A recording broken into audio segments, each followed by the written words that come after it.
तो आज की क्लास में हम देखेंगे रोमन व्यापार के बारे में देखेंगे। जैसा कि हमने पिछली क्लास में देखा था कि कैसे भारत में छोटे छोटे राज्यों का उदय हुआ था।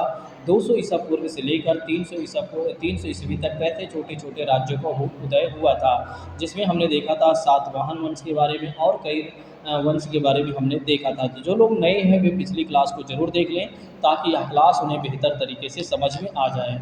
चलिए आइए बात करते हैं रोमन व्यापार के बारे में। दरअसल बताया जा रहा है कि रोमन व्यापार के बारे में यदि बात करते हैं तो रोमन जहाज जो थी व्यापार की तलाश में मालाबार तट और तमिलनाडु के पूर्वी तट पर पहुंचते थे। उस समय रोम के साम्राज्य का भूमध्य सागर पर सभी देशों पर अधिकार बना हुआ था। तो उस समय अगर देखा जाए रोम के साम्राज्य का भूमध्य सागर के सभी देशों पर लगभग अधिकार बना हुआ था। रोम को मतलब ये कह सकते हैं इटली की राजधानी क्या है, रोम है, तो उसी के आसपास के पूरे क्षेत्र की बात की जा रही है। रोम के बाजार में भारत में बनी विलास की वस्तुएं की बड़ी मांग थी। तो रोम के जो बाजार थे वहाँ पर भारत से बनी हुई जो वस्तुएं हुआ करती थी उसकी बहुत ज़्यादा डिमांड हुआ करती थी या हुआ करता था। जैसे कि बात करते हैं रोमन लोग भारत से मसाले मंगवाते थे, मसाले मंगवाते थे, कपड़े मंगाते थे और कीमती पत्थर के जो आभूषण वगैरह हुआ करते थे उसको मंगवाते थे। और बंदर तथा मोर जैसे पशु पक्षी वगैरह भी मंगवाते थे। नेक्स्ट बात करते हैं रोमन जहाज़ के बारे में बात करते हैं। तो रोमन जहाज लाल सागर से चलकर अरब सागर पार करके मालाबार तट या पूर्वी समुद्री तट पर मन्नार की खाड़ी तक पहुंचते थे। तो अगर देखा जाए तो रोमन जहाज जो थी लाल सागर से चलते थे और अरब सागर को पार करते हुए मालाबार के तट या पूर्वी समुद्री तट पर मन्नार की खाड़ी पर पहुंचते थे। और उन्हें जिन चीज़ों की ज़रूरत हुआ करती थी उन्हें वे जहाज़ों में भर लेते थे। तो जिन चीज़ों की उन्हें ज़रूरत हुआ करती थी वे लोग जहाज़ों में रख लेते थे और सोने में सोने में कीमत और चुका कर वापस चले जाते थे। मतलब जैसे कि कीमत के रूप में वे सोना दे देते थे लोगों को और वहाँ से जो उनको सामान चाहिए होता था वो सामान ले लेते थे। और रोम की सोने ने दक्षिण भारत के राज्यों को बहुत धनवान बना दिया। दरअसल अगर देखा जाए तो आज भी अगर देखते हैं आप दक्षिण भारत में आप देखते हैं तो कहीं ना कहीं आपको ये देखने मिलता है वहाँ पर सोना का आज भी बहुत ज़्यादा प्रचलित है। आप देखते हो चाहे मंदिर की बात करते हैं या शादी विवाह की बात करते हैं तो लोग सोने को बहुत ज़्यादा महत्व देते हैं क्योंकि वहाँ पर सोने बहुत ज़्यादा लोगों के पास कहीं ना कहीं बना हुआ है। और जिसकी वजह से उसके पीछे का क्या मूल कारण रहा है कि रोम के लोगों ने क्या किया, दक्षिण भारत से व्यापार किया और वहाँ पर लोग क्या करते थे, वहाँ के सामान लेते थे, सामान खरीदते थे और सामान के बदले में क्या होता था, सोना वगैरह वे लोग देते थे। चलिए नेक्स्ट बात करते हैं। कहा जा रहा है कि रोमन लोग दक्षिण भारत के तटवर्ती नगरों में भी रहा करते थे। तो जो रोमन लोग थे वो दक्षिण भारत की बात करते हैं, जैसे तमिलनाडु, केरला, कर्नाटका, आंध्र प्रदेश, इन सब चीज़ों के बारे में बात करते हैं, तेलंगाना, हैदराबाद, तो ये सब क्या है, दक्षिण भारत के ही राज्य हैं। ठीक है, तो यहीं पर अगर देखा जाए, लेकिन अगर तटवर्ती राज्य की बात करते हैं जैसे तमिलनाडु और आंध्र प्रदेश की बात कर लेते हैं, इधर अगर आप देखते हैं कि केरल हो जाता है, कर्नाटका हो जाता है। ठीक है, तो इसी के आसपास क्या हुआ करता था, दक्षिण रोमन लोग क्या करते थे, यहाँ पर रहा करते थे। यहाँ वे चीज़ें जमा करते थे और उन्हें जहाज़ों से रोम भेजने का इंतज़ाम करते थे। दरअसल क्या था कि वे लोग यहाँ पर इसलिए रुका करते थे ताकि जब उन्हें सामान भेजना हो तो फिर उन्हें कोई दिक्कत ना हो, ताकि उनके जहाज़ आए और यहाँ से सामान ले जा सके। और वे लोग पहले से सामान को इकट्ठा करके रखते थे।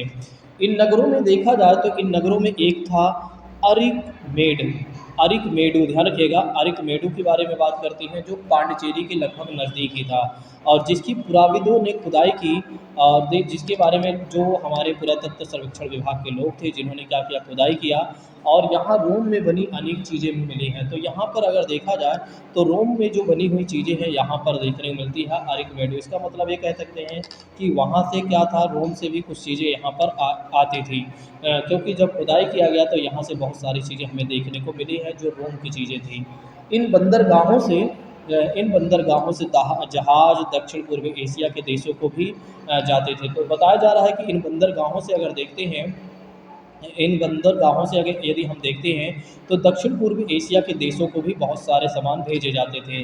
कुछ भारतीय व्यापारी चीन के साथ भी व्यापार करते थे, कुछ ऐसे भारतीय व्यापारी थे जो कि चीन के साथ भी व्यापार करते थे और यद्यपि समुद्री यात्राओं में कठिनाइयाँ थी, लगभग अगर देखा जाए तो समुद्री यात्राओं में काफ़ी ज़्यादा कठिनाई हुआ करती थी, फिर भी खतरों का सामना कर सकने वाले लोगों की कमी नहीं थी।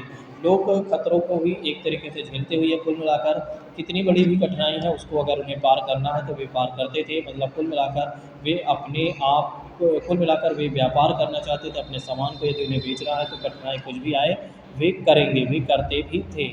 दूसरी बात यहाँ हमें एक बातें समझना चाहिए कि यहाँ से हमें एक सीख लेनी चाहिए कि देखिए कि एक तरीके से व्यापार करने के लिए लोग या अपने सामानों को बेचने के लिए किस तरह के जोखिम उठा देते हैं। यानी कि कहने का मतलब ये है कि अगर सिलेक्शन के लिए हमें कुछ भी त्याग करना पड़ा त्याग करना पड़ रहा है तो हमें त्याग कर देना चाहिए, ठीक है।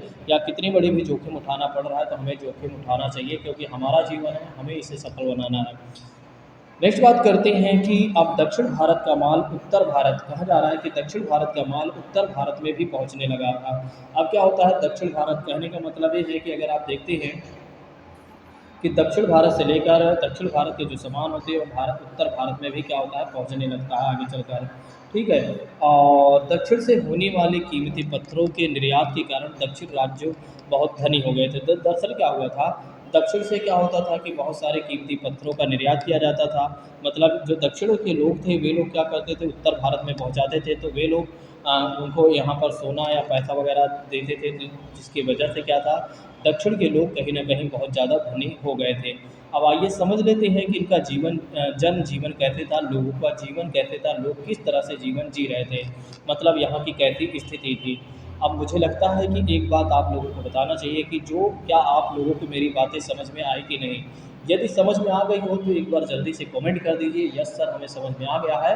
और दूसरी बात कर दीजिए, दूसरी बात लाइक कर दीजिए और दूसरों को भी शेयर कर दीजिए। उन्हें बताइए कि शशि जीएस अकेडमी पे वे आएँ, ठीक है, उनकी पूरी तैयारी करवाई जाएगी। बिल्कुल भी चिंता करने की आपको आवश्यकता नहीं है। बहुत ही जल्द मैं बहुत कुछ लेकर आने वाला हूँ। आप लोगों को लग रहा है सर 2 क्लास में कैसे आप सब करवा देंगे? बिल्कुल नहीं, 2 क्लास नहीं, मैं आपको और भी क्लासेस देने वाला हूँ, कुछ वीकली क्लास देने वाला हूँ, जो 2-3 घंटे की क्लास होगी।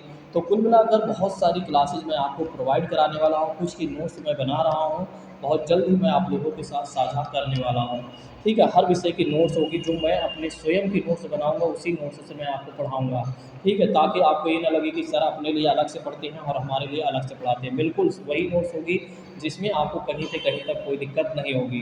तो इसलिए मैं कहता हूँ कि एनसीईआरटी जब तक मैं पढ़ा रहा हूँ तब तक उसको आप अच्छे से समझते चलिए। चलिए आइए बात कर लेते हैं जनजीवन, यानी कि लोगों का जीवन कैसे था और किस तरह से लोग जीवन जी रहे थे। जैसा कि यहाँ बताया जा रहा है कि दक्षिण भारत के अधिकांश लोग जो थे वो गाँव में रहा करते थे। तो दक्षिण भारत के ज़्यादातर जो लोग थे वे गाँव में रहा करते थे। पहाड़ी इलाकों में कि जहाँ खेती करना काफ़ी कठिन था, लोग वहाँ पर क्या करते थे, पशु पालते थे। तो पहाड़ी इलाकों में अगर देखा जाए तो जहाँ पर कठिन खेती करना काफ़ी ज़्यादा कठिन हुआ करता था, तो वहाँ वे लोग क्या करते थे, पशु पाल देते थे। और ज़्यादातर व्यापारी और शिल्पी, मतलब जो कारीगर हुआ करते थे, शिल्पी नगरों में रहा करते थे। तो ज़्यादातर अगर देखा जाए तो जो व्यापारी हुआ करते थे, जो कारीगर हुआ करते थे, वे कहाँ पर रहते थे, नगरों में निवास करते थे। मतलब वे नगर वगैरह में रहा रहा करते थे, नगरों में रहना पसंद करते थे। और नेक्स्ट बात कही जा रही है कि ऐसे कुछ नगर समुद्र तट पर थे जहाँ से व्यापार काफ़ी ज़्यादा सुगम था। मतलब कुछ ऐसे भी नगर थे समुद्र तट के पास जहाँ से व्यापार करना काफ़ी आसान था और वहाँ पर कोई दिक्कत नहीं हुआ करती थी व्यापार करने को लेकर। और राज्य का शासन चलाने में सलाहकार ब्राह्मण, राज्य का जो शासन चलाने का सलाहकार हुआ करता था, ब्राह्मण हुआ करता था, राजा को सहयोग देता था। तो कहीं न कहीं ब्राह्मणों के द्वारा क्या होता था, राजा को सलाह दिया जाता था राज्य को चलाने के लिए। सभी प्रमुखों की एक आम सभा भी हुआ करती थी। दरअसल बताया जा रहा है कि सभी जो प्रमुख हुआ करते थे उनकी आम सभा भी हुआ करती थी। इनमें से विभिन्न मामलों पर विचार विमर्श भी होता था। लगभग एक और बातें कही जा रही है, कहा जा रहा है कि विभिन्न मामलों पर क्या किया जाता था, विवाद विचार विमर्श किया जाता था। जैसे किसी से युद्ध किया जाए या नहीं किया जाए, तो इस पर भी काफ़ी ज़्यादा डिस्कशन किया जाता था। मतलब कहने का मतलब ये है कि महत्वपूर्ण जो चीज़ें हुआ करती थी उसके लिए एक सभा हुआ करती थी, उस पे बातचीत ज़रूर हुआ करती थी या बातचीत ज़रूर किया जाता था, ठीक है। क्या करना चाहिए, क्या नहीं करना चाहिए, क्या समाज के लिए अच्छा है, क्या नहीं है, या क्या राज्य के हित में है, क्या नहीं है, इन सभी सारी चीज़ों के बारे में बातचीत कहीं न कहीं किया जाता था। और किसी अपराध के लिए किसी व्यक्ति को दंड दिया जाए या नहीं, उस पर भी चर्चाएँ की जाती थी उसी सभा में। क्योंकि अगर देखा जाए, अभी हमने आपको बताया ना यहाँ पर कि सभी प्रमुखों की एक आम सभा हुआ करती थी और उसी में सारे चीज़ें डिस्कशन किए जाते थे या होता था। नेक्स्ट बात करते हैं, कहा जा रहा है कि राजा जो था किसानों, एक मिनट दोस्तों, कहा जा रहा है कि राजा किसानों, पशुपालकों, कारीगरों, व्यापारियों से कर वसूलता था। तो जो राजा हुआ करता था वो क्या करता था, पशुपालकों, जो लोग पशु पालते थे, जो कारीगर हुआ करते थे, जो व्यापारी हुआ करते थे, उनसे टैक्स वसूलता था। क्योंकि बिल्कुल अगर उसे राज्य को चलाना है तो उसके लिए टैक्स तो उसे लेना ही पड़ेगा, क्योंकि राज्य को बेहतर ढंग से क्रियान्वित करने के लिए राजा को एक तरीके से टैक्स की आवश्यकता जरूर कहीं ना कहीं पड़ेगी, और इसलिए राजा क्या करता था, कहीं ना कहीं टैक्स लेता भी था। ठीक है, नेक्स्ट बात करते हैं, कहा जा रहा है व्यापारी जब एक स्थान से दूसरे स्थान में माल ले जाते थे तो उनसे कर भी लिया जाता था। अगर व्यापारी एक स्थान से दूसरे स्थान पर अपने सामान को बेचने के लिए ले जाते थे तो उनसे भी टैक्स लिया जाता था, जैसे कि आज होता है। ठीक है, जैसे कि आज देखते हैं आप कि अगर कोई देश हमारे देश पर सामान बेचता है या एक तरीके से लाता है, या हमारे देश के लोग किसी दूसरे देश में ले जाते हैं, तो कहीं ना कहीं टैक्स लिया जाता है। चलिए नेक्स्ट बात करते हैं, नगरों या गाँव में सभी जगह जीवन सादा था। देखिए, चाहे वो नगर की बात करें या गांव की बात करें, हर जगह सादा जीवन उच्च विचार था। कुल मिलाकर कहने का मतलब ये था कि लोगों का बहुत ही सादा जीवन था, बहुत ही सादा जीवन लोग जी रहे थे। दिन भर में काम के बाद लोग मन बहलाने के लिए विभिन्न प्रकार के खेल वगैरह खेलते थे, जैसे जुआ भी लोग खेलते थे। तो लोग दिन भर काम करते थे, शाम को क्या करते थे, अपना मन बहलाते थे, और मन बहलाने के लिए क्या करते थे, तमाम तरह के खेल खेलते थे, और जैसे जुआ वगैरह भी खेलते थे। और एक तरीके से अगर देखा जाए तो जैसे नृत्य, संगीत और काव्य पाठ भी लोकप्रिय थे। तो उस समय डांस, संगीत, ये सब सारी चीज़ें की जाती थी। सोचिए इस तरह की चीज़ें थी, समाज में कितना बढ़िया सब कुछ संतुलन बना रहा होगा, उस समय का समाज कितना बढ़िया बना रहा होगा। आज का समाज कहते हैं, आप देखते हैं कि आज का समाज ऐसा है कि भाई सभी लोग घर में रहेंगे, कोई व्यक्ति बाहर नहीं निकलेगा, 7-8 रात से शाम को 7 बजे से ही लोग अंदर चले जाएँ, किसी से कोई बातचीत नहीं करेगा, अपना जीवन हम करेंगे। कुल मिलाकर लोग ये सोचते हैं कि हमें किसी से मतलब नहीं रखना है, चाहे वो कोई व्यक्ति पड़ोसी मर रहा है या जी रहा है, इससे हमें मतलब नहीं है। अगर मर रहा है तो हमें खुशी हो जाएगी, जी रहा है तो हमें दुखी। ठीक है, आजकल हमारा जीवन कुछ इस तरह में हो चुका है। मुझे लगता है कि हमें इस बात को समझने चाहिए, और हमें फिर से इस बात को विचार विमर्श करना चाहिए कि हमें अपने समाज को, अपने लोगों को एक साथ जोड़कर रखना चाहिए। जैसे हम पहले सुख दुख में एक दूसरे के साथ रहा करते थे, और वैसे ही आज भी हमें रहना चाहिए। जैसे हमारे पूर्वज रहा करते थे, वैसे आज हमें भी रहना चाहिए। लेकिन आज आप देख रहे हैं समाज में कुछ ऐसी चीज़ें आ गई हैं, एक भाई दूसरे भाई के प्रति किस प्रकार का व्यवहार करता है, और एक समाज दूसरे समाज के साथ कैसा व्यवहार करता है, जो कि आप देख रहे हैं, आप कहीं ना कहीं महसूस करते ही होंगे। क्यों महसूस करते होंगे? क्योंकि आप भी एक सामाजिक प्राणी हैं, आप भी एक मनुष्य हैं।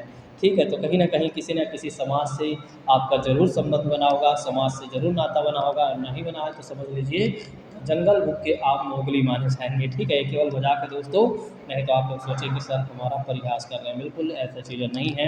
चलिए बात कर लेते हैं, विभिन्न प्रकार के संगीत वाद्यों का उपयोग किया जाता था। तो विभिन्न प्रकार के अगर देखा जाए तो संगीत वाद्यों का भी प्रयोग किया जाता था, जैसे बाँसुरी, तंतु वाद्य और मृदंग वगैरह का इस्तेमाल किया जाता था। दिन और रात के विभिन्न प्रहरों के लिए अलग-अलग किस्म की विशिष्ट संगीत का आयोजन किया जाता था। वाह भाई! क्या सुंदर उस समय का समाज रहा होगा। सोचिए दिन के समय में अलग एक तरीके से संगीत होता था, और रात के समय में, शाम के समय में अलग संगीत हुआ करता था, अलग तरीके से सब कुछ आयोजन किया जाता था। सोचिए कि उस समय किस तरह का समाज रहा होगा, कितना बढ़िया और कितना सुंदर रहा होगा, लोग किस तरह से कितना बेहतर जीवन जी रहे थे। लेकिन आज क्या ऐसा है, आज लोग क्या करते हैं, मोबाइल में चैटिंग कर लेते हैं। ठीक है, और आप तो जानते हैं सब क्या करते हैं। चलिए नेक्स्ट बात कर लेते हैं। अब धर्म के बारे में बात कर लेते हैं कि इनके लोगों का कैसा धार्मिक जीवन था, किस तरह से वे धर्म को मानते थे, और कैसे वे पूजा पाठ को करते थे या नहीं करते थे। आइए इसके बारे में समझ लेते हैं। जैसा कि बताया जा रहा है कि भाई उत्तर के धार्मिक विचार जैसे वैदिक देवताओं की पूजा, बौद्ध व जैन धर्मों के सिद्धांत, और दक्षिण के लोगों को ज्ञात थे। तो कहीं ना कहीं बताया जा रहा है कि उत्तर के धार्मिक विचार और जैसे वैदिक देवताओं की पूजा पाठ करने, बौद्ध धर्म के जो सिद्धांत हुआ करते थे, जैन धर्म के कुछ सिद्धांत हुआ करते थे, दक्षिण के लोगों को कहीं ना कहीं ये चीज़ें ज्ञात थी। और कुछ लोग इन धर्मों के अनुयायी भी बन गए थे। कुछ ऐसे लोग थे जो कुछ ऐसे लोग थे जिन्होंने क्या किया, इन धर्मों को मानने लगे थे। परंतु अधिकांश लोग अब भी अपने पुराने देवी देवताओं की ही पूजा करते थे। तो जैसे कि क्या हुआ, बीच में बौद्ध धर्म का उदय होता है, जैन धर्म का उदय होता है। तो कुछ लोग क्या होता है, बौद्ध धर्म को अच्छे से मानते हैं, जैन धर्म को मानने लगते हैं, लेकिन बीच और कुछ ऐसे भी लोग होते हैं जो पुरानी पद्धतियों को ही मानते हैं, पुराने ही रीति रिवाज को मानते हैं, ठीक है। क्योंकि बौद्ध धर्म अगर देखा जाए, जैन धर्म अगर देखा जाए, तो उनके कुछ अपने दार्शनिक पक्ष हैं और उनके कुछ सैद्धांतिक पक्ष हैं, और जिसके हिसाब से उनका कहना ये है कि हमें पूजा पाठ नहीं करना चाहिए, कर्मकांड वगैरह नहीं करना चाहिए। ये कहाँ तक सही है, कहाँ तक गलत है, ये आपका विचार है, आप स्वयं कर सकते हैं, यहाँ पर कोई मैं टिप्पणी नहीं करने वाला हूँ। चलिए बात कर लेते हैं अगली चीज़ों के बारे में। कहा जा रहा है कि अपने ही धार्मिक अनुष्ठान करते थे, तो ये बता ही दिया हूँ कि कुछ लोग क्या करते थे, अपनी पुरानी परंपराओं को ही मानते थे। मुरुगन जो कि उत्तर में कार्तिकी या स्कंद के नाम से प्रसिद्ध है। ध्यान रखिएगा, यहाँ पर एक बातें कही गई हैं। मुरुगन जो उत्तर में कार्तिकेय या स्कंद के नाम से प्रसिद्ध है, तमिल लोगों का सबसे प्रसिद्ध देवता था। तो तमिल लोगों का सबसे प्रसिद्ध देवता कौन था, वो था मुरुगन था। इस बात को ध्यान रखिएगा। इसके बारे में आपने कई मूवी में भी देखा होगा, क्योंकि साउथ इंडियन मूवी तो आप बहुत देखते होंगे, ठीक है। और अगर देखते होंगे तो ज़रूर आपको ये पता चला होगा मुरुगन के बारे में। उसे पर्वतवासी देवता समझा जाता था, तो उसे पर्वतवासी देवता समझा जाता था। वह युद्ध और शौर्य का देवता माना जाता था। मुरुगन, ध्यान रखिएगा, मुरुगन के बारे में यदि बात करते हैं, मुरुगन, ध्यान रखिएगा, मुरुगन, ठीक है, नहीं मुरुगन समझे आप, मुरुगन की बात की जा रही है। वह युद्ध और सौर देवता का प्रतीक माना जाता था। उसे पूजा पाठ के साथ बलि भी दी जाती थी। तो पूजा पाठ भी उसका किया जाता था और कहीं न कहीं बलि वगैरह भी दी जाती थी। वीर गति को प्राप्त हुए योद्धाओं के लिए लोगों के मन में अपार श्रद्धा हो जाती थी। मतलब अगर कोई व्यक्ति वीर गति को प्राप्त हो जाता था या वीर गति को प्राप्त कर लेता था, तो लोगों के मन में उनके प्रति, उस देवता के प्रति बहुत ज़्यादा श्रद्धा हो जाती थी और उनकी भी वीर गति को प्राप्त हुए योद्धाओं के लिए लोगों के मन में अपार श्रद्धा हो जाती थी और लोग उनकी भी पूजा करते थे। तो उनकी भी लोग पूजा करते थे। समुद्र तटवासी लोग जो थे, समुद्र देवता की आराधना भी करते थे। देखिए, जो समुद्र के आसपास रहने वाले लोग थे, वे क्या करते थे, समुद्र की भी पूजा करते थे, क्योंकि उन्हें देवता के रूप में वे लोग मानते थे। ईसा की 6ठी सदी में देखा जाए, पल्लव राज्य की स्थापना होने तक कई लोग कई सदियों तक इसी तरह का जीवन व्यतीत करते थे। कहा जा रहा है कि ईसा की 6ठी सदी में अगर देखा जाए, पल्लव राज्य की स्थापना जब हुई, तब तक अगर देखा जाए तो तमिल लोग कई सदी तक इसी तरह का जीवन व्यतीत करते थे, जैसे कि हमने आपको ऊपर बता दिया है। आइए बात कर लेते हैं ईसाई धर्म के बारे में। कैसा है ईसाई धर्म, क्या हुआ था, इसके बारे में आइए समझ लेते हैं। आख्यान है कि ईसा की पहली सदी में पश्चिम एशिया में एक नए धर्म का उदय हुआ था। दरअसल अगर देखा जाए तो ईसाई धर्म का उदय जो होता है, वो पश्चिम एशिया में एक नए धर्म के रूप में इसका उदय होता है और यह बाद में क्या होता है, भारत पहुंचता है। यह था ईसाई धर्म जिसकी स्थापना ईसा मसीह ने किया था। तो ध्यान रखिएगा, ईसाई धर्म के संस्थापक कौन माने जाते हैं, ईसा मसीह माने जाते हैं। यह पहले के यहूदी धर्म पर आधारित था। ये जो ईसाई धर्म है, यह पहले यहूदी धर्म पर आधारित था। यहूदी धर्म में एक ईश्वर की पूजा को ज़्यादा महत्व दिया जाता था। तो दरअसल अगर देखा जाए तो यहूदी धर्म में क्या होता था, ईश्वर की ये पूजा, धर्म में एक ईश्वर की पूजा के आधार को महत्व दिया जाता था। और ये आप देख रहे हैं ईसाई धर्म में भी क्या होता है, एक ही ईश्वर को माना जाता है, ठीक है। ईसा को ईश्वर को केवल मसीहा या संदेशवाहक ही नहीं, वस्तुतः ईश्वर पुत्र भी समझा गया। यहाँ कहने का मतलब ये है, देखिए इसको एक बार फिर से मैं समझा देता हूँ। देखिए दरअसल क्या है, ईसाई धर्म का जो उदय हुआ है वो पश्चिम एशिया में हुआ है, फिर बाद में क्या होता है, भारत में पहुँचता है, जो कि आप यहाँ तक समझ गए होंगे। दूसरी बात करते हैं, इसके संस्थापक कौन माने जाते हैं, ईसा मसीह माने जाते हैं। अब जो ईसाई धर्म था वो यहूदी धर्म के आधार पर चलता था, क्योंकि यहूदी धर्म में क्या था, एक ईश्वर को ही माना जाता था और उसी की पूजा की जाती थी। और इसी तरह से अगर देखा जाए तो ईसाई धर्म में भी है कि ईसा मसीह को ही माना जाता था और ईसा मसीह को ईश्वर का पुत्र भी समझा गया है या उन्हें एक संदेशवाहक के रूप में जाना गया है और उन्हीं की पूजा कहीं न कहीं की जाती है। ईसा ने उस समय प्रेम पर जोर दिया था और ईश्वर के दिल में अपने बनाए हुए मनुष्य के लिए है। उन्होंने कहा एक तरीके से ईश्वर, यहाँ पर एक बार फिर से समझना होगा, एक मिनट।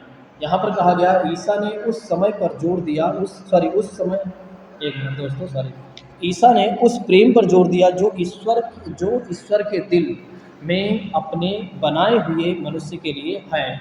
और मनुष्य को चाहिए कि वे सदाचारी जीवन जिए, यानी कि व्यतीत करें। मृत्यु के बाद उनकी आत्माएं स्वर्ग में जाएंगी। उन्होंने कहा कि एक तरीके से मनुष्य को क्या चाहिए कि सदाचारी जीवन जीना चाहिए, क्योंकि उनकी मृत्यु के बाद क्या होगा, उनकी आत्माएं सीधा स्वर्ग में जाएंगी और वहाँ पुनः ईश्वर उनसे उनका मिलन होगा। और ईसाई धर्म अपने विभिन्न रूपों में समूचे यूरोप में फैल गया। इसी चीज़ों को लेकर ईसाई धर्म क्या करता है, पूरे यूरोप में अपने आप को फैला देता है। कुल मिलाकर ईसाई धर्म का पूरे यूरोप में कहीं ना कहीं प्रचार प्रसार हो जाता है और वहाँ पर यह धर्म क्या हो जाता है, यह धर्म क्या हो जाता है, प्रमुख बन जाता है।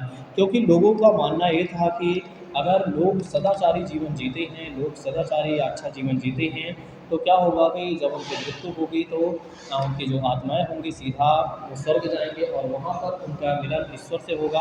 और इसके वजह से क्या होता है कि ईश्वर से मिलन होगा। इसकी वजह से क्या होता है, यह धर्म यूरोप में प्रमुख धर्म बन जाता है, क्योंकि इसका प्रचार प्रसार में बहुत ज़्यादा हो जाता है, लोग इसको मानने लगते हैं। भारत में अगर देखा जाए तो ईसाई धर्म सबसे पहले मालाबार तट के लोगों के बीच में आधुनिक मद्रास, जो आज मद्रास के नज़दीक के क्षेत्र में, जो चेन्नई कहा जा रहा है, कि आज के क्षेत्र में फैला हुआ था। भारत में अगर देखा जाए तो मालाबार तट के लोगों में ये धर्म आता है और आधुनिक जो आज मद्रास है इसी के क्षेत्र तक यानी चेन्नई तक फैला हुआ था। नेक्स्ट बात करते हैं अभिलेखों से हमें यह पता चलता है कि यह जानकारी मिलती है, पता चलता है कि ईसा मसीह की 7वीं सदी में केरल में ईसाई भारतीय परिवार रह रहे थे। तो दरअसल अगर देखा जाए तो बताया जा रहा है कि हमें कुछ अभिलेखों से यह जानकारी मिली हुई है कि ईसा की 7वीं शताब्दी में, अगर देख रहे हैं 7वीं सदी में आप देख रहे हैं, तो केरल में ईसाई धर्म में, केरल में ईसाई भारतीय परिवार रह रहे थे। और यहीं से कहा जा सकता है कि यहाँ पर यहीं से भारत में इनकी शुरुआत हो जाती है ईसाई धर्म की। भारत में नेक्स्ट बात करते हैं, आरंभिक ईसाई लेखकों ने ईसा के जन्म के समय से वर्षों या संवत्सर की गिनती करने की एक नई प्रथा चला दी। और इस प्रकार क्या हो जाता है, देखिए इन्होंने क्या किया कि एक तरीके से समय से वर्षों की लेकर क्या हुआ, एक नई गिनती प्रारंभ कर दी या एक नई प्रथा को चला दिया। इस प्रकार क्या होता है, जो घटनाएं ईसा के जन्म के पहले हुई थी उन्हें ईसा पूर्व की तारीख से व्यक्त किया गया है। मतलब वो जो घटनाएं ईसा मसीह के पहले हुई हैं तो उसे ईसा पूर्व का नाम दिया गया है, और जो ईसा के बाद घटित हुआ उसका नाम क्या दिया गया है, ईसवी नाम दिया गया है। मुझे लगता है कि आज आप लोग समझ गए होंगे ईसा पूर्व का क्या मतलब हो जाता है और ईसवी का मतलब क्या हो जाता है। ईसा पूर्व के पहले मतलब ईसाई, जब एक तरीके से ईसा मसीह का जब जन्म हुआ था उससे समय से पहले जो घटनाएं हुई थी उसे ईसा पूर्व कहा गया है, और उनके बाद जब कोई घटनाएं हुई हैं तो इसे ईसवी नाम दिया गया है। ठीक है, तो इस बात को ध्यान रखिएगा, भूलिएगा नहीं। और घटनाओं का समय बताने की यह विधि आज लगभग संसार में प्रचलित है। अब बात कर लेते हैं उत्तर भारत की क्या स्थिति थी। तो इस दौरान अगर देखा जाए तो 200 ईसा पूर्व से लेकर 100 ईस्वी के बीच सुदूर उत्तर में विदेशियों के अनेक जत्थे आए। मतलब 200 से लेकर 200 ईसा पूर्व से लेकर 100 ईस्वी तक अगर देखा जाए तो बहुत सारे विदेशियों का भारत में क्या होता है, उत्तर भारत में आगमन होता है और वे लोग भारत में आते हैं और भारत में ही बस जाते हैं। और उन्होंने क्या किया, अपने विशिष्ट जीवन पद्धति के जरिए भारतीय संस्कृति को क्या किया, समृद्ध बना दिया।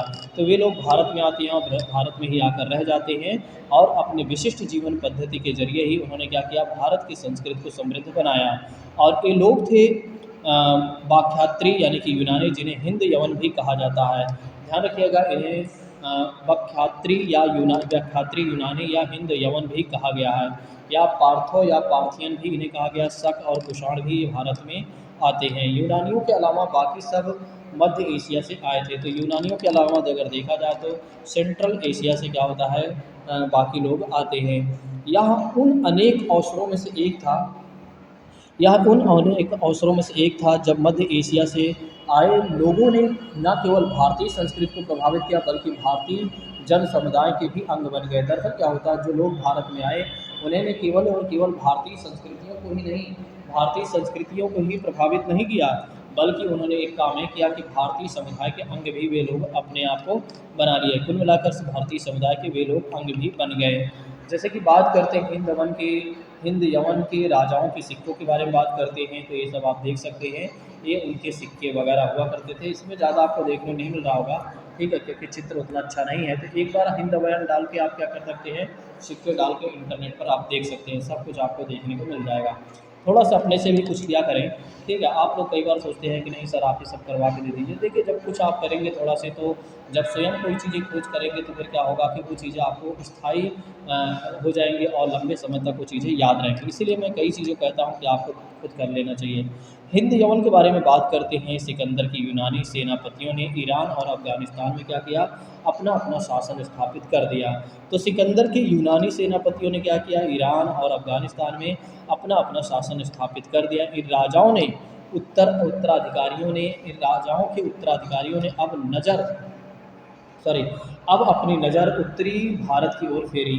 तो दरअसल क्या होता है कि ये जो लोग होते हैं, ये जो राजा होते हैं, अब क्या होता है, अब इनकी नज़र पड़ती है उत्तर भारत की ओर, मतलब कुल मिलाकर हमारे देश पर उनकी एक तरीके से नज़र पड़ती है। उत्तरी भारत धनी था। उत्तरी भारत अगर देखा जाए तो काफ़ी धनी था और ईरान तथा पश्चिम एशिया के साथ उनका भारी व्यापार चल रहा था। तो ईरान तथा पश्चिम एशिया के साथ अगर देखा जाए तो इनका काफ़ी ज़्यादा व्यापार चल रहा था, यानी कि बहुत बड़े स्तर पर इनका व्यापार चल रहा था। और दक्षिण भारत में मैंने आपको बताया था रोमवासियों के साथ क्या चल रहा था, व्यापार चल रहा था। दक्षिण भारत का रोमवासियों के साथ व्यापार हो रहा था। मौर्य साम्राज्य के विघटन के बाद क्या हो जाता है कि यूनानी राजाओं के लिए पंजाब के कुछ भागों और काबुल की घाटी को जीत लेना का कठिन नहीं होता है। क्यों नहीं था, क्योंकि कहीं न कहीं मौर्य साम्राज्य के बाद उतना ज़्यादा जो राज्य का जन्म हुआ या उतना ज़्यादा जो शासक आए, उतना ज़्यादा शक्तिशाली कहीं नहीं थे। ठीक है, कहीं न कहीं एक तरीके से वे उतना ज़्यादा शक्तिशाली नहीं थे जितना कि चंद्रगुप्त मौर्य, बिंदुसार और अशोक के बारे में बात करते हैं। या प्रदेश गंधार के बारे में बात करते हैं। प्रदेश गंधार प्रांत के नाम से जाने जाते थे और यूनानियों ने जिन्हें हिंद यमन के नाम भी दिया हुआ है। नेक्स्ट बात करते हैं, इस गंधार प्रांत पर अगर देखा जाए तो शासन भी किया गया है। एक बार यहाँ से मैं फिर से समझा देता हूँ, मुझे लगता है कि आप लोग समझ नहीं पाए होंगे। देखिए, मौर्य साम्राज्य के विघटन के बाद यूनानी राजाओं के लिए पंजाब के कुछ भागों और काबुल की बात करते हैं, जो अफगानिस्तान वाला क्षेत्र, अफगानिस्तान की राजधानी क्या है, काबुल ही है, तो वही काबुल की बात की जा रही है। और काबुल की घाटी को जीत लेना कठिन नहीं था। यह प्रदेश जो था गंधार प्रांत के नाम से जाना जाता था। तो इस प्रदेश को किस नाम से जाना जाता था, गंधार प्रांत के नाम से जाना जाता था। और इन्हें हिंद यवन के यूनानियों ने हिंद यवन नाम भी दिया था। ठीक है, या इन्हें हिंद यवनों ने क्या दिया था, सॉरी यूनानियों ने क्या नाम दिया था, हिंद यवन नाम दिया था। इस बात को ध्यान रखिएगा। इस गंधार प्रांत पर शासन किया उन्होंने अनेक प्रकार के सिक्के भी चलाए। तो ध्यान रखिएगा, इन्होंने अनेक प्रकार के सिक्के भी चलाए। इन सिक्कों के युग इन सिक्कों के युग का इतिहास रचना संभव हुआ। इन शासकों में से कुछ बौद्ध बन गए, कुछ शासक जो थे बौद्ध बन गए, जैसे कि राजा मिलिंद। ये आपके एग्जाम में आते हैं। तो राजा मिलिंद जो जिन्हें मिनांडर के नाम से भी जाना जाता है, मिनांदर या मिनांडर। ठीक है, दूसरी बात करते हैं, दूसरे शासक ये बौद्ध बने थे, जैसे राजा मिनांदर। और दूसरे शासक विष्णु के उपासक बने थे। तो कुछ दूसरे शासक जो थे वो विष्णु के उपासक बन गए थे, इसलिए उनकी संस्कृति वस्तुतः भारतीय और यूनानी संस्कृतियों का मिश्रण था। तो इसकी वजह से क्या होता है, भारतीय और यूनानियों की संस्कृति का क्या होता है, कहीं ना कहीं मिश्रण होता है। अब बात कर लेते हैं शकों के बारे में, बात कर लेते हैं शक कौन थे। कुछ लोग शक लोग जो थे, सब लोग के बारे में बात करते हैं। तो पश्चिम भारत में आए और उन्होंने सिंध तथा सौराष्ट्र को रौंद डाला। अंत में काठियावाड़ और मालवा में वे क्या होते हैं, बस जाते हैं। और सातवाहनों से उनका अक्सर युद्ध हुआ करता था। तो सातवाहनों से ही उनका ज़्यादातर युद्ध हुआ करता था। उनके सबसे प्रसिद्ध राजा थे रुद्रदमन। सातवाहन शक्ति को नर्मदा के उत्तर में फैलने नहीं दिया। तो रुद्रदमन के बारे में यदि बात करते हैं तो इसने क्या किया, सातवाहन शक्ति को नर्मदा के उत्तर में भी फैलने नहीं दिया। चाहने पर भी स्वयं शक भी उत्तर की ओर आगे नहीं बढ़ पाए, क्योंकि कुषाणों ने उन्हें रोक दिया था। तो फिर कुषाणों ने क्या किया, उन्हें रोक दिया। आइए समझ लेते हैं एक बार कुषाणों के बारे में। मुझे लगता है शक के बारे में आप समझ नहीं पाए होंगे, एक बार फिर से समझा देता हूँ। देखिए, शक लोग जो थे वो पश्चिम भारत में आए और उन्होंने सिंध और सौराष्ट्र, यानी कि जो गुजरात वाला, सौराष्ट्र की बात करते हैं, गुजरात वाले क्षेत्र को उन्होंने राउंड डाला या उसको एक तरीके से जीत लिया। अंत में काठियावाड़, ये भी गुजरात में है, और मालवा में बस जाते हैं लोग। और सातवाहन से उनके साथ अक्सर युद्ध हुआ करता था। जो सातवाहन वंश के लोग थे, वंश के जो राजा थे, उनके साथ ज़्यादा युद्ध हुआ करता था शकों का। उनके सबसे प्रसिद्ध राजा जो थे वो रुद्रदमन रुद्रदमन था और उसने क्या किया, सातवाहन शक्ति को नर्मदा के उत्तर में फैलने नहीं दिया, जो कि आपको अब समझ में आ गया होगा। चाहने पर भी स्वयं शक भी उत्तर की ओर फिर आगे नहीं बढ़ पाते हैं, क्योंकि फिर क्या होता है, कुषाण आ जाते हैं, कुषाणों ने उनके रोक दिया। अब बात कर लेते हैं कुषाणों के बारे में। कुषाण जिनका मूल निवास स्थान था चीनी तुर्कमेनिस्तान था। तो जो कुषाण थे वे चीन के मूल निवासी थे या तुर्कमेनिस्तान के मूल निवासी थे। ईसा की पहली शताब्दी में अफ़गानिस्तान में ये पहुँचे थे। ईसा की पहली शताब्दी में अगर देखा जाए तो ये अफ़गानिस्तान में पहुँचे और हिंद यवनों, पार्थवों और शकों को खदेड़कर खुद तक्षशिला और पेशावर में जम गए थे। तो दरअसल अगर देखा जाए तो अफ़गानिस्तान पहुँचे हिंदवन, पार्थो और शकों को ये लोग क्या करते हैं, खदेड़ देते हैं। फिर क्या होता है, तक्षशिला की बात करते हैं, पेशावर की बात करते हैं, वहीं पर ये लोग अपना स्थान जमा लेते हैं कुषाणों ने। बाद में उन्होंने समूचे पंजाब के मैदान पर अधिकार कर लिया और धीरे धीरे गंगा के मैदान के पश्चिमी भाग पर भी इन्होंने कब्जा कर लिया। और मथुरा उनके दक्षिणी राज्य, देखिए यहाँ पर ये उनके सिक्के हैं, कुषाणों के सिक्के हैं। अब यहाँ पर उतना ज़्यादा आपको नहीं देखने को मिल रहा है, ठीक है, नई वाली एनसीईआरटी में है। मथुरा उनके राज्यों के दक्षिण भाग का एक प्रमुख केंद्र था। राज्यों के बारे में, राज्य को प्रांतों में विभक्त किया गया था। राज्य जो थे उनको प्रांतों में विभक्त किया गया था। छत्रप या गवर्नर इनका शासन संभालते थे। कुषाण राजा कनिष्क के उत्तर भारत में अपने राज्य को सुदृढ़ बनाने के लिए बड़े प्रयत्न किए थे।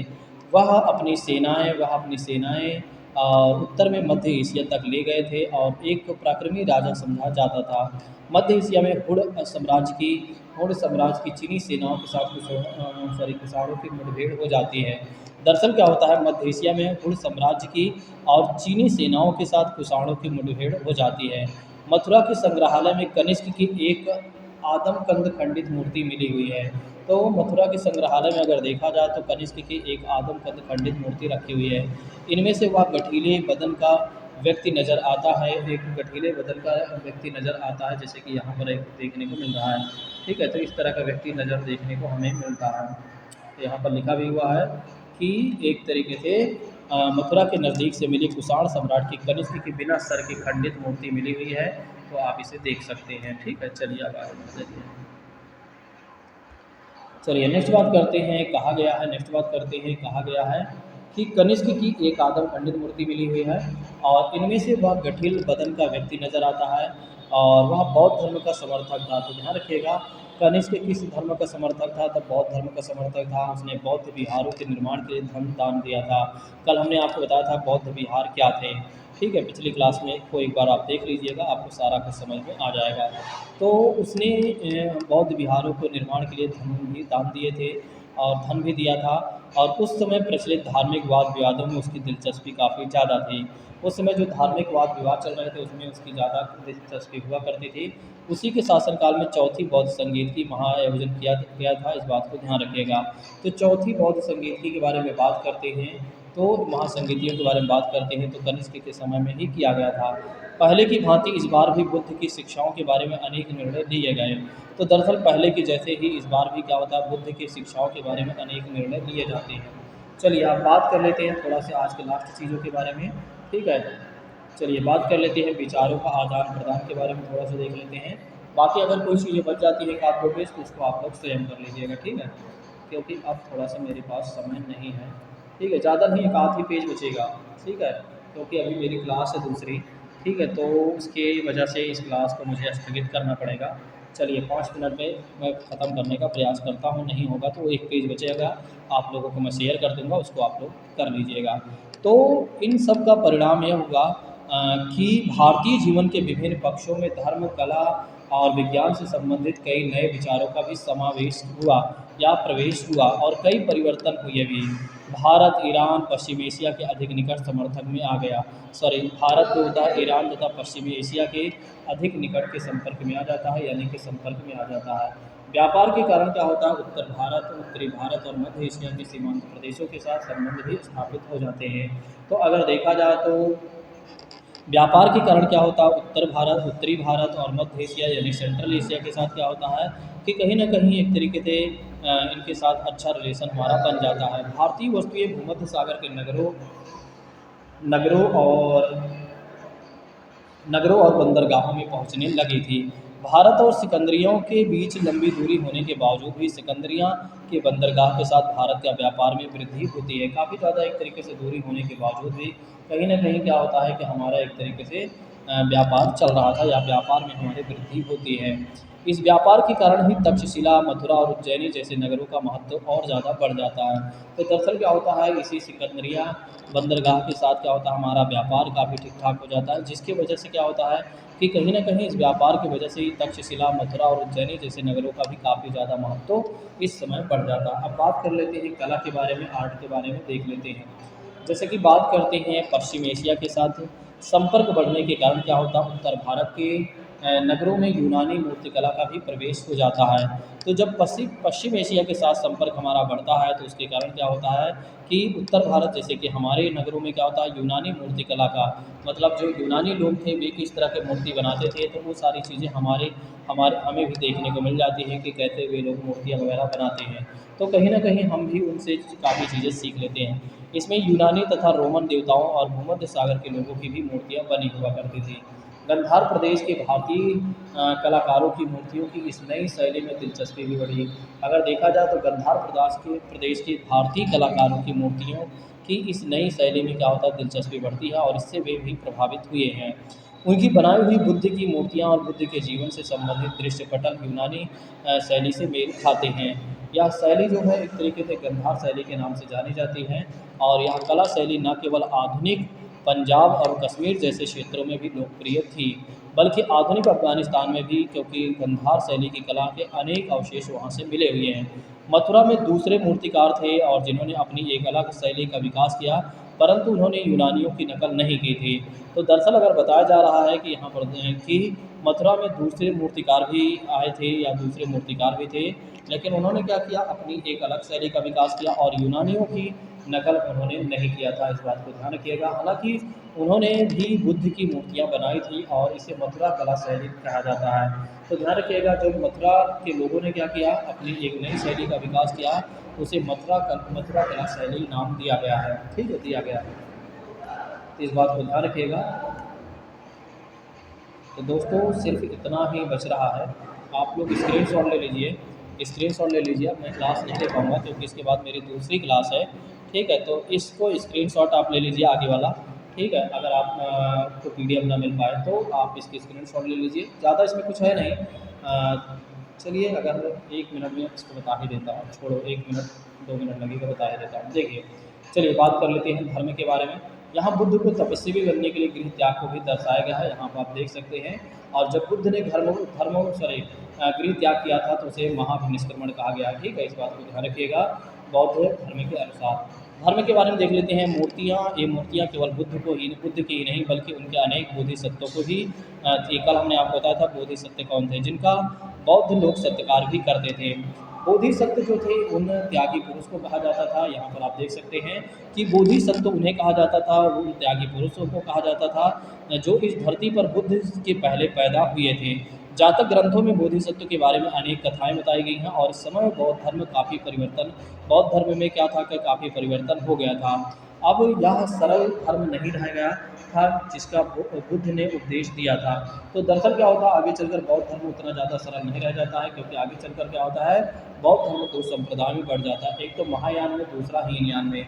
महायान संप्रदाय में अनेक प्रकार के अनुष्ठानों का प्रचलन था। तो ध्यान रखिएगा, महायान संप्रदाय में अगर देखा जाए तो अनेक प्रकार के अनुष्ठानों का प्रचलन था और बोधिसत्व की भी पूजा की जाती थी। महायानी जो थे बौद्ध भिक्षु के शक्तिशाली बन गए थे। महायानी जो थे बौद्ध भिक्षु के शक्तिशाली बन गए थे, परंतु भारत में अब भी ऐसे लोग थे जो इस तरह के बौद्ध धर्म को नहीं मानते थे। तो कुछ ऐसे भी लोग थे जो बौद्ध धर्म को नहीं मानते थे, वे क्या कहलाए, हीनयानी बौद्ध कहलाए, इस बात को ध्यान रखिएगा। महायानी बौद्धों ने क्या किया था, धर्मदूतों की मंडलियों को चीन भेजी और ये धर्म प्रचारक भारतीय व्यापारियों के साथ यात्रा करके चीन पहुँचे थे। इस तरह जल्दी ही मध्य एशिया और चीन में बौद्ध धर्म फैल गया। इसीलिए आप देख रहे हैं कि चीन में क्या होता है, ज़्यादातर बौद्ध धर्म को माना जाता है। सेंट्रल एशिया में भी कहीं न कहीं बौद्ध धर्म को माना जाता है। पश्चिम एशिया के साथ भारत के संपर्क का एक और परिणाम निकला। भारतीय ज्योतिषियों ने यूनानी ज्योतिषियों का तुलनात्मक अध्ययन किया। फलस्वरूप क्या हुआ, भारतीय ज्योतिषियों ने प्रगति की भारतीय ज्योतिषियों ने प्रगति की और इससे ज्योतिषियों के वैज्ञानिक अध्ययन को बढ़ावा मिला। और यद्यपि भविष्य में भविष्य कथन के लिए इसका दुरुपयोग किया गया। चिकित्सा संबंधी ज्ञान में भी वृद्धि हुई, जैसे कि चरक संहिता और चरक संहिता, ध्यान रखिएगा एक पूछा जाता है, चरक संहिता और सुश्रुत संहिता ग्रंथों से पता चलता है कि शल्य चिकित्सा के क्षेत्र में काफ़ी प्रगति हुई थी। ज्योतिष चिकित्सा और गणित के क्षेत्र में भी भारतीय विद्वानों ने उपलब्धियाँ हासिल किया और उनका बहुत बड़ा सम्मान बढ़ा या उनको बहुत बड़ा सम्मान मिला। तो हमने इस चैप्टर को कंप्लीट कर दिया। मुझे लगता है कि आप लोगों को मैंने बहुत अच्छे से समझा दिया है। यदि आप सभी लोगों को बेहतर से ये सारी चीज़ें समझ में आ गई हैं तो एक बार ज़रूर कमेंट करिएगा। आप सभी लोगों के कमेंट का हमें इंतजार रहेगा। Bye bye, take care, thank you so much, Jai Hind दोस्तों, take care all of you. कल मिलते हैं इसी समय।